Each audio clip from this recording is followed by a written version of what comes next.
Assalamualaikum warahmatullahi wabarakatuh. Hai anak-anakku semuanya yang solih dan solihah. Ketemu lagi dengan Bu Anggi. Apa kabar semuanya? Semoga tetap sehat dan selalu semangat. Nah, hari ini kita akan belajar tematik dan kita sudah berada di tema kedua, yaitu persatuan dalam perbedaan. Yuk kita buka subtema pertama. Apa judulnya? Ya, rukun dalam perbedaan. Mari kita mulai dengan membaca basmalah bersama. Bismillahirrahmanirrahim.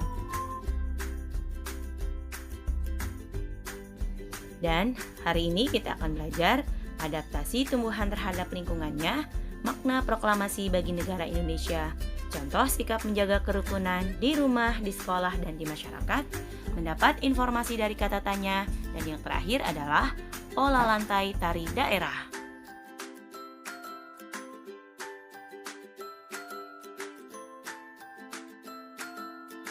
Yuk kita mulai belajar. Yang pertama, kita akan belajar tentang penyesuaian diri tumbuhan terhadap lingkungan. Pertama, kita harus mengetahui apa itu adaptasi. Adaptasi adalah bentuk penyesuaian diri yang dilakukan makhluk hidup untuk mempertahankan hidupnya pada lingkungannya. Jadi, selain tumbuhan, adaptasi pun dapat dilakukan oleh hewan. Berikutnya, adaptasi tumbuhan dibagi menjadi 3 cara. Yang pertama yaitu morfologi, fisiologi, dan yang terakhir adalah tingkah laku. Yang pertama, kita akan membahas tentang adaptasi tumbuhan dengan cara morfologi. Adaptasi morfologi tumbuhan adalah bentuk adaptasi yang ditandai dengan perbedaan pada bentuk daun, akar, dan batang pada tumbuhan. Nah, kalau adaptasi morfologi ini bisa kita lihat dari fisik tumbuhan itu. Nah, adaptasi morfologi tumbuhan dibagi lagi menjadi 3 jenis. Yang pertama, hidrofit. Kalau hidrofit itu adalah bentuk adaptasi tumbuhan yang hidup di perairan. Yang kedua adalah higrofit. Tumbuhan ini biasa tinggal di daerah lembab.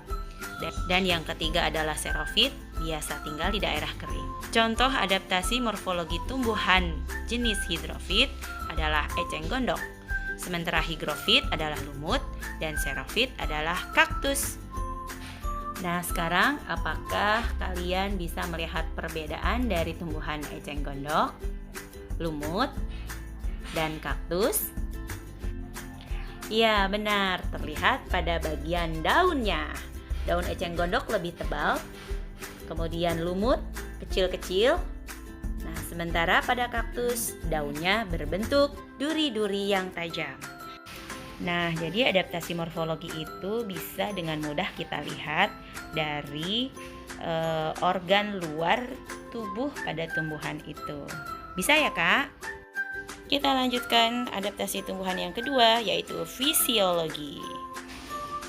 Adaptasi fisiologi tumbuhan adalah bentuk penyesuaian diri tumbuhan melalui fungsi organ-organ tubuhnya. Nah, jadi adaptasi fisiologi tumbuhan ini biasanya tidak bisa kita lihat. Contohnya pada bunga Rafflesia, kantong semar, dan Venus flytrap. Yang melakukan adaptasi fisiologi yang pertama adalah bunga Rafflesia. Bunga Rafflesia mengeluarkan bau busuk untuk menarik perhatian serangga yang akan membantu penyerbukan.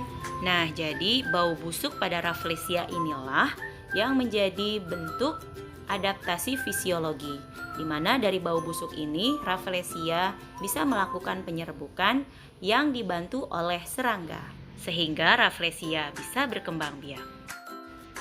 Contoh lain selain Rafflesia adalah pada tumbuhan Venus flytrap. Nah, kalau Rafflesia membutuhkan serangga untuk membantu penyerbukan, lain halnya dengan Venus flytrap. Tumbuhan ini memerlukan serangga sebagai makanannya, karena Venus flytrap tinggal subur di daerah yang miskin akan nitrogen, sehingga dia mengeluarkan cairan nektar untuk memikat serangga. Yuk kita lihat video berikut ini. kita lihat bagaimana seekor lalat masuk dan terperangkap di dalam daun Venus flytrap ini.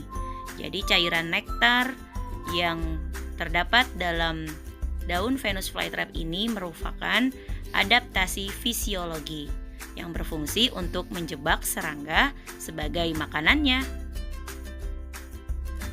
Dan yang terakhir adalah adaptasi tingkah laku. Adaptasi tingkah laku adalah bentuk penyesuaian diri dengan menunjukkan perilaku tertentu akibat mendapatkan rangsangan untuk melindungi diri dari musuh. Jadi kalau adaptasi tingkah laku biasanya sangat mudah kita temukan. Ayo, contohnya apa ya? Ya, contohnya pada bunga matahari. Bunga matahari beradaptasi dengan cara menyesuaikan diri terhadap sinar matahari dengan mengikuti arah gerak matahari. Selain bentuknya yang mirip matahari, ternyata bunga matahari akan selalu mengikuti arah gerak matahari, yaitu menghadap ke timur saat pagi dan menghadap barat saat sore hari. Nah, perilaku inilah yang membuat bunga matahari beradaptasi dengan cara adaptasi tingkah laku. Contoh tumbuhan lain yang beradaptasi tingkah laku adalah tumbuhan putri malu. Wah, semuanya pasti tahu bagaimana perilaku putri malu saat disentuh tangan kita. Lihat pada video berikut ini. Coba kita pegang. Toel malu. Nah, gerakan daun putri malu yang nampak menguncup atau menutup, nah itu disebut gerakan tingkah laku. Sehingga tumbuhan putri malu memiliki adaptasi tingkah laku. Dan perilaku ini bertujuan untuk melindungi dirinya dari musuh. Subhanallah, dengan segala ciptaan Allah Subhanahu wa Ta'ala, sungguh membuat kita takjub dan terkagum-kagum. Alhamdulillah, kita sudah belajar tentang adaptasi tumbuhan terhadap lingkungannya. Nah, sekarang kita meningkat ke materi kedua, yaitu makna proklamasi bagi negara Indonesia. Nah, sekarang Bu Anggi ingin tanya, coba siapa yang tahu siapakah Bapak Proklamator di Indonesia? Ya, benar. Bapak Proklamator kita adalah Bapak Insinyur Soekarno. Beliau adalah Presiden pertama Republik Indonesia. Yuk kita mengenang sejarah detik-detik pembacaan proklamasi oleh Bapak Insinyur Soekarno. Proklamasi. Kami, bangsa Indonesia, dengan ini menyatakan kemerdekaan Indonesia. Hal-hal yang mengenai pemindahan kekuasaan dan lain-lain diselenggarakan dengan cara saksama dan dalam tempo yang sesingkat-singkatnya. Jakarta, 17 Agustus 1945, atas nama bangsa Indonesia, Soekarno, Hatta. Masya Allah, sungguh luar biasa ya perjuangan para pendahulu kita. Tentu saja pembacaan proklamasi menjadi bukti sejarah yang begitu bermakna. Apa makna di balik proklamasi? Yang pertama, proklamasi merupakan puncak perjuangan bangsa. Dan yang kedua, proklamasi sebagai titik puncak perubahan dari akhir perjuangan bangsa Indonesia melawan penjajah. Merdeka! Dan masih banyak lagi makna proklamasi lainnya bagi negara kita. Nah, sekarang dari cuplikan video sejarah tadi, kita bisa menemukan beberapa informasi dengan menggunakan kata tanya. Nah, kata tanya apa saja yang sudah kalian ketahui? Yuk kita sebutkan satu persatu. Yang pertama, apa, mana, kapan, siapa, mengapa, dan yang terakhir, bagaimana. Berikutnya, Bu Anggi punya foto. Beliau adalah bernama Suhud Sastrokusumo. Bila informasi berupa nama tokoh, bagaimana kalian akan membuat kalimat tanyanya? Yuk, yang paling tepat adalah dengan kata tanya siapa. Sehingga kalimat pertanyaannya adalah sebagai berikut. Siapa nama salah satu pengibar bendera Pusaka Merah Putih untuk pertama kalinya? Jawabannya Suhut Sastro Kusumo. Cocok kan? Lalu, bagaimana kita mengisi kemerdekaan? Salah satunya dengan menjaga kerukunan di antara perbedaan baik di keluarga, sekolah, dan di masyarakat. Jangan tiru perbuatan ini ya. Nah, ini bukanlah sikap-sikap yang mencerminkan menjaga kerukunan. Jadi, tetap rukun supaya aman dan damai. Materi kita yang terakhir adalah mengenal pola lantai dalam tarian daerah. Pola lantai adalah garis yang dilalui penari pada saat melakukan gerak tari. Jenis-jenis pola lantai.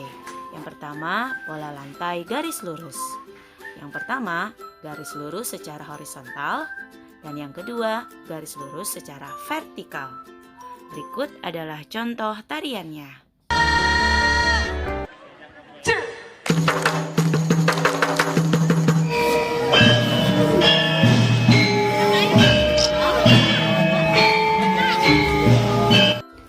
Yang kedua, pola lantai garis lurus diagonal. Contoh tari berpola diagonal adalah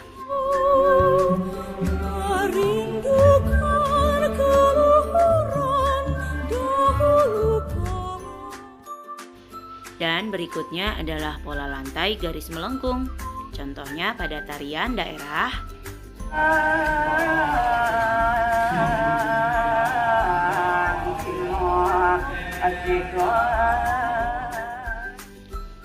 Alhamdulillah, rasanya kita sudah mempelajari semua. Dan berikut ini Bu Anggi akan memberikan kalian tugas-tugas di rumah. Kerjakan ya. Alhamdulillahirobbilalamin. Selesai sudah materi pembelajaran kita hari ini. Jangan lupa tugas-tugasnya dikerjakan ya. Dan tetap jaga kesehatan. Juga tetap menjadi anak yang solih dan solihah di rumah. Wassalamualaikum warahmatullahi wabarakatuh. Dah.